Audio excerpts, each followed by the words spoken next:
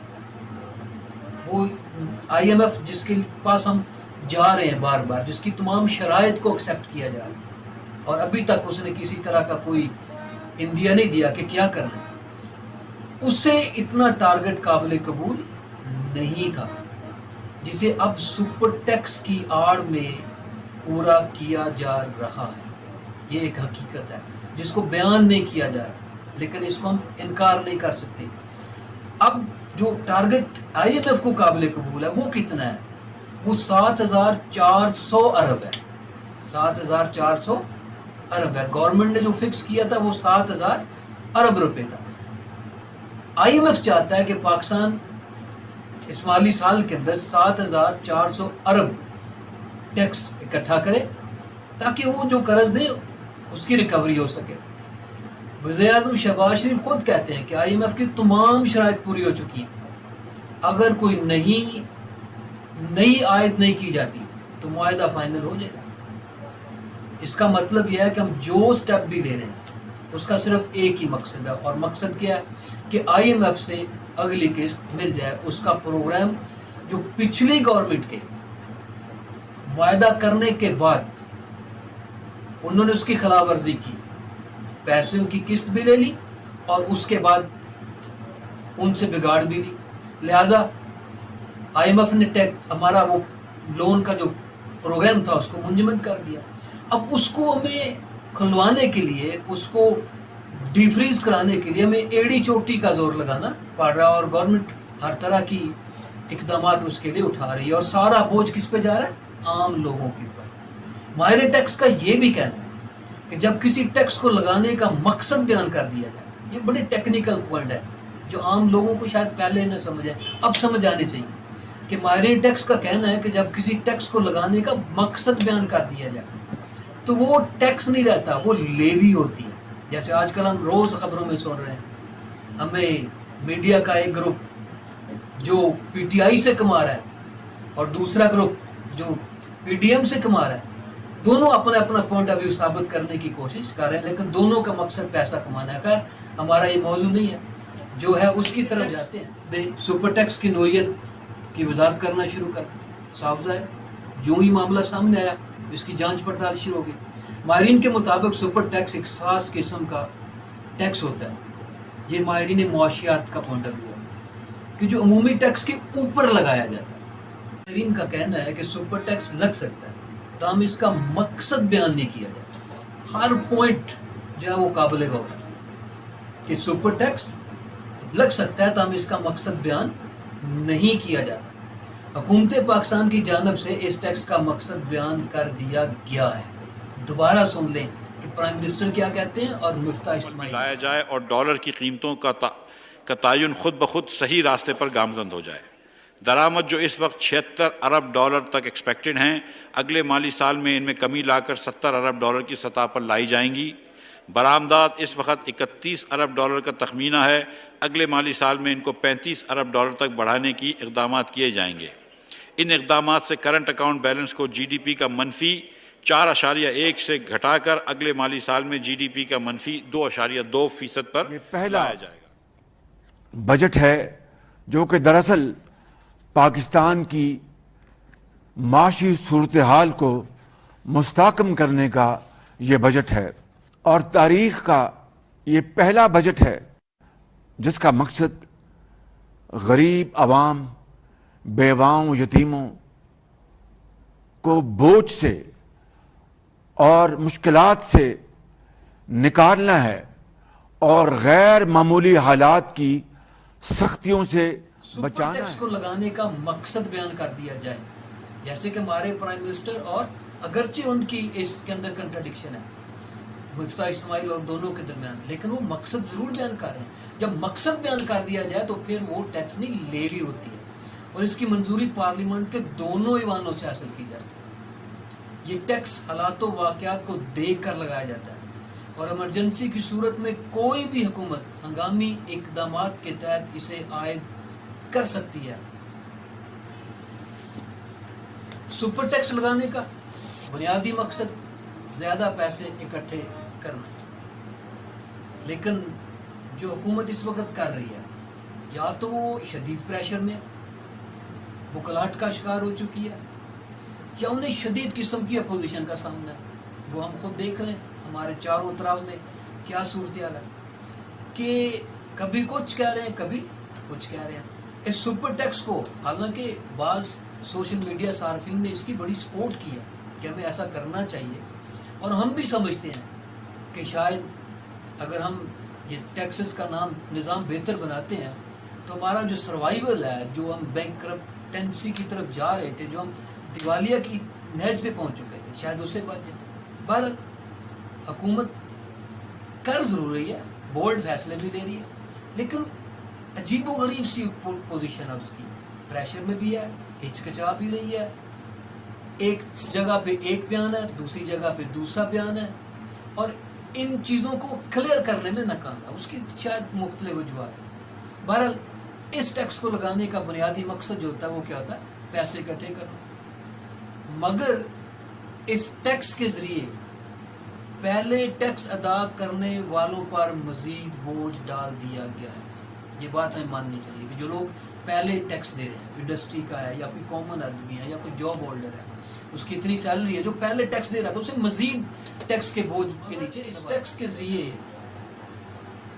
پہلے ٹیکس ادا کرنے والوں پر مزید بوجھ ڈال دیا گیا۔ زیادہ پیسے اکٹھے کرنے کے لیے اور طریقے بھی ہیں، ماہرین بیان کرتے ہیں، جن میں بجٹ میں دی جانے والی ٹیکس میں چھوٹ کو ختم کر دیا جائے، غیر ترقیاتی اخراجات میں کمی لائی جائے۔ یہ دو طریقے ہیں جن سے کم کیا جا سکتا ہے، لیکن ہم نے پہلے جو ٹیکس دے رہے ہیں ان کے اوپر مزید بوجھ ڈال دیا۔ جو ہی سپر ٹیکس کا اعلان کیا گیا، اس کا سب سے پہلا اثر اسٹاک ایکسچینج پر دیکھا گیا، فوراً کریش کر گئی، کیونکہ جن کمپنیوں پر، جن صنعتوں پر ٹیکس لگایا گیا ان کمپنیوں میں سے بڑی تعداد اسٹاک مارکیٹ پر لسٹڈ ہے۔ سپر ٹیکس کے حوالے سے ملے جلے رد عمل کا اظہار کیا گیا۔ بعض کا کہنا ہے کہ اسے صنعتیں تباہ ہو جائیں گی، جبکہ بعض کا کہنا ہے کہ سپر ٹیکس کو کمپنیاں عوام تک منتقل کر سکتی ہیں۔ یہ بات قابل غور ہے۔ کیسے کر سکتی ہیں؟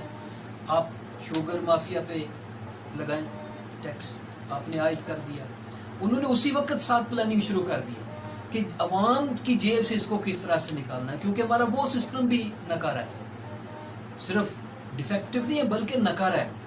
وہ اپنی مرضی سے اپنی قیمتیں طے کریں گے۔ ہم دیکھ چکے ہیں پہلے کرونا کے اندر، میں نے خود ذاتی طور پہ دیکھا کہ جو لوگ ایک میڈیکل سٹور چلا رہا تھا، اس نے کرونا کے اندر اتنی کمائی کی، اتنی انکم کی کہ اب وہ 2 سے 3 میڈیکل سٹور کا مالک ہے۔ اب جن کمپنیوں پہ سپر ٹیکس نافذ ہوگا، یہ ہمارے یہاں 200% درست ہے کہ وہ کیا کریں گے، وہ اب بھی سے پلاننگ کر رہے ہیں کہ ہم نے کس طرح سے یہ سارے کا سارا بوجھ کنزیومر پہ ڈالا۔ کنزیومر کون ہے؟ عام عوام۔ ان کی انکم تو نہیں بڑھی، ان کے اوپر تو ٹیکس لاگو ہو گیا، جس کی وجہ سے مہنگائی مزید اضافہ ہوگا۔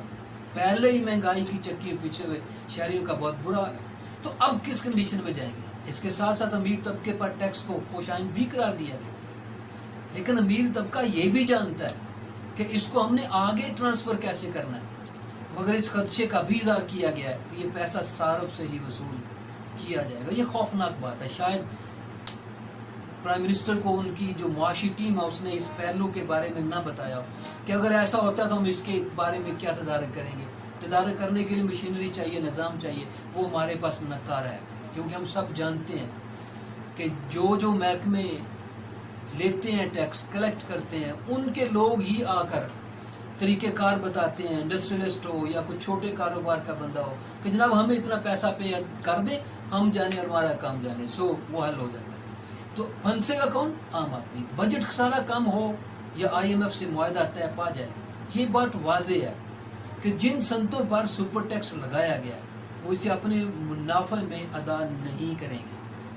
یہ بات ہمیں سمجھنی چاہیے کہ یہ صنعتیں انویسٹر، وہ صنعت کا مالک، وہ انڈسٹری کا مالک کبھی بھی اپنے منافع میں سے اس کو ادا نہیں کرے گا.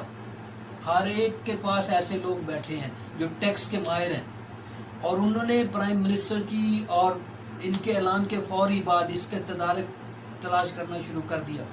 اور وہ یقیناً کیا کریں گے، ایسا لائے عمل اپنایا جائے گا کہ اس ٹیکس کے پیسے بھی صارف سے حاصل کیے جائیں. تو یہ کیسے ممکن ہے کہ مہنگائی یا غربت میں کمی ہو سکے، جو ہمارے وزیر اعظم اور باقی لوگ باتیں کر رہے ہیں کہ جناب اس سے مہنگائی میں تخفیف ہوگی. خیر پریکٹیکلی طور پہ دنیا میں نافذ ہے، پریکٹیکلی طور پہ ہم دیکھتے ہیں ہمارے یہاں اس کے کیا اثرات ہوتے ہیں، لیکن ہمیں یہ پتہ چلنا چاہیے یہ سپر ٹیکس ہوتا ہے کیا اور اس کے کیا نقصانات.